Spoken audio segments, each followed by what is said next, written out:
Ang ganda ng bunga ng saba ko, guys. So, ayan. Tingnan nyo naman. Unang bunga yan, guys. Oh.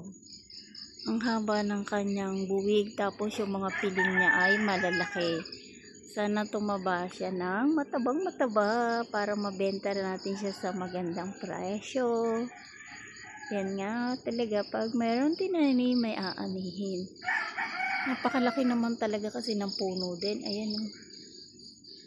Talagang titingala ka ng todo-todo para makita mo yung bunga doon sa taas. Ayan ang kanyang puno.